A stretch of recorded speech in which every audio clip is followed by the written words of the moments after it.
Hello everybody, প্রিয় খামারি ভাইরা।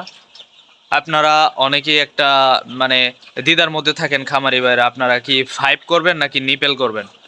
এই খাদ্যের পাত্রগুলো আপনারা কি ফাইভ করবেন নাকি নিপেল করবেন? আমি বলে দিতেছি মানে খাদ্যের মানে নিপেল করার কি সুবিধা আর হচ্ছে আপনার এই খাবারের এই পানির গুলার কি অসুবিধা, মানে কোনটা সুবিধা এক কথায় আমি ওইটাই বলতেছি। সুবিধা কি? সুবিধা হইতেছে আপনার নিপল। আপনারা এখন অনেকেই বলবেন যে নিপলের সুবিধা না, নিপলের পানি গরম হয়ে যায়, বা গরম হয়ে যায় আপনি ঠান্ডা পানি দিবেন। এটা হইতেছে এক কথার উত্তর, আমি শর্টকাটে বলে দিতেছি।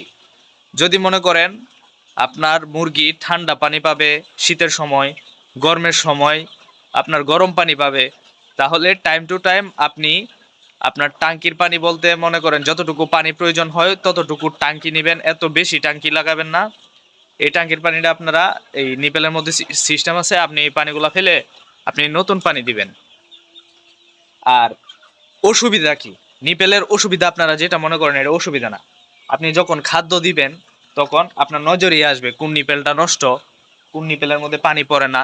দেখবেন পানি না পড়লে নিপেলটা অন্যরকম হয়ে যাবে। আর এই যে খাবারের পাত্র, এটার অসুবিধা মানে সুবিধা কি? আমার দৃষ্টিতে কোনো সুবিধাই নাই। এটা হইতেছে আপনার অসুবিধার একটা মূল জিনিস, চাবিকাঠি। দেখেন, চায়নারা আমাদের কাছ থেকে অনেক আমাদের থেকে অনেক উন্নত। তারা মাথা আমাদের কাছ থেকে অনেক উন্নত মাথা। তারা হাজার হাজার লক্ষ লক্ষ টনের টন আপনারা মুরগি লালন পালন করে ওই নিপেল দিয়া। আর আমরা এই ফাইভের মধ্যে এখনো পড়ে আছি কি জন্যে? ওয়াই ওয়াই ম্যান, আমার কথা শুনেন।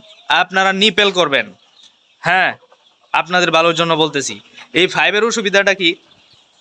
এই যে মনে করেন মুরগি, আপনার মুরগির ভ্যাকসিন করানো, মুরগি কোনো কারণে খাঁচা থেকে বাইর করানো, এই ফাইভটা তুলতে হয় বারবার।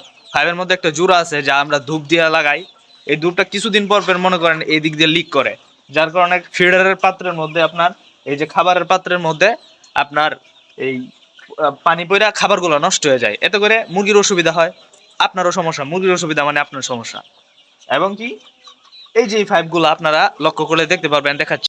এই যে দেখেন পাত্র, দেখেন কন্টিনিউ আপনি যখন পানি দিবেন, পানি দেওয়ার পরপরই দেখবেন এটার মধ্যে এরকম ময়লা পড়ে। খামারের মধ্যে কিন্তু কন্টিনিউ আপনার সাদা এক ধরনের ধুলাবালু উঠতেই থাকে। তো আপনার ফাইভের মধ্যে এই ময়লা পানিটা থাকে। এখন অনেকে বলেন যে এটা তো আমি পরিষ্কার করে দিই। আরে ভাই, আপনি কিভাবে পরিষ্কার করেন? আপনি পরিষ্কার করবেন, পিছন দিয়ে পানি দিবেন, 1 মিনিটও লাগবে না, আবার ময়লা হবে। কিন্তু নিপেলের মধ্যে একদম ফ্রেশ পানি পায়। অনেকেই বলেন যে নিপল থেকে মুরগি কম পানি খায়। এটা একদম ভুল ধারণা।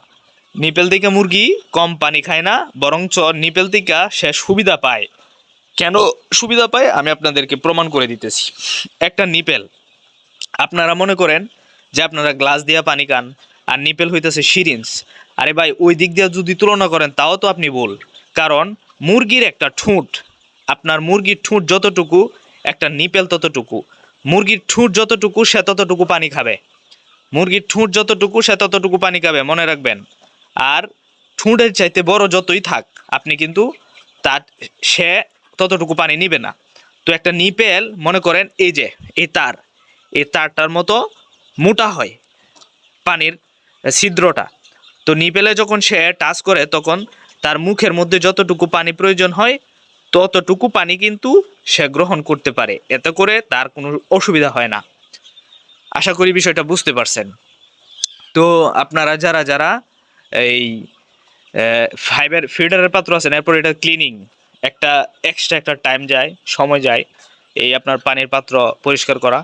তো আপনারা যারা এই খামারি বাইরে আছেন তারা সবাই চেষ্টা করবেন নিপেল করার। এতে করে আপনার উপকার হবে ভাই। আমি যতটুকু জানি ততটুকু বললাম। এই দেখেন আমি খাবারের এই পানির পাত্র পরিষ্কার করছি, এরপরেও মনে করেন এই যে ময়লা, তো এই ময়লা পানিটা কিন্তু মুরগি পান করছে। তো বেস্ট অফ লাক, সবাই ভালো থাকবেন। দেখা হবে পরবর্তী কোনো একটা ভিডিওতে। আর আপনাদের যার যে কে কি নিয়ে ভিডিও চান আমাকে কমেন্ট বক্সে জানাবেন, আমি দেওয়ার চেষ্টা করবো ইনশাল্লাহ।